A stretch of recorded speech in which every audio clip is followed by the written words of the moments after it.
అనుకున్న దాన్ని సాధిస్తారు. ముఖ్యమైనటువంటి విషయాలలో కుటుంబ సభ్యుల సూచనలతో ముందుకు సాగుతారు.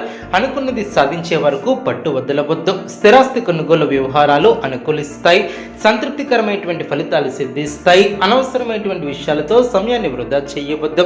వివాదాలకు దూరంగా ఉంటారు. పెద్దలు సూచించినటువంటి మార్గంలో ముందుకు సాగుతారు. దైవ బలం ఏర్పడుతుంది. అభిష్టాలు నెరవేరును. మీ యొక్క రంగాలలో మీకు అప్పగించినటువంటి బాధ్యతలను సమర్థవంతంగా పూర్తి చేస్తారు. అదేవిధంగా బంగారు భవిష్యత్తుకు పునాదులు వేస్తారు. తోటి వారిని కలుపుకొని పోవటం చాలా మంచిది. ఆరోగ్యం సహకరిస్తుంది. శుభ కార్యక్రమాలలో పాల్గొంటారు. శ్రమ ఫలిస్తుంది.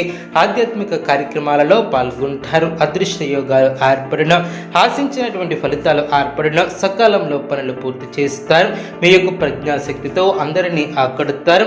ఉద్యోగంలో పరిపూర్ణ బలం ఏర్పడుతుంది. ప్రతిభకు గుర్తింపు లభిస్తుంది. అనుకున్న దాన్ని సాధిస్తారు.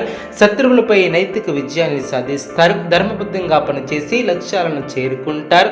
సందర్భానుసారంగా ముందుకు సాగుతారు. సాధించాలనే తపన మిమ్మల్ని ఉన్నతులు చేస్తుంది.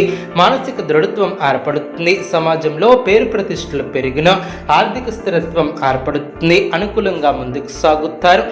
ఆటంకాలు లేకుండా ముందుకు సాగుతారు. పట్టుదలతో కార్యసిద్ధి ఏర్పడుతుంది. మనోబలంతో లక్ష్యాలను చేరుకుంటారు. మీ యొక్క పనితీరుకు ప్రశంసలు లభిస్తాయి. సాహసోపేతమైనటువంటి నిర్ణయాలు లభిస్తాయి. చంచల స్వభావాన్ని రానియవద్దు. అదేవిధంగా సంతృప్తికరమైనటువంటి ఫలితాలు సిద్ధిస్తాయి. ఆత్మబలంతో పనిచేస్తే అనుకున్న దాన్ని సాధిస్తారు. ఆనందంగా పనిచేస్తారు. సమాజంలో మీ యొక్క మాటకు విలువ పెరుగుతుంది. వృత్తి ఉద్యోగాలలో అనుకూలత ఏర్పడుతుంది. అదేవిధంగా ప్రత్యర్థులు సైతం మిత్రులుగా మారి ధన సహాయాన్ని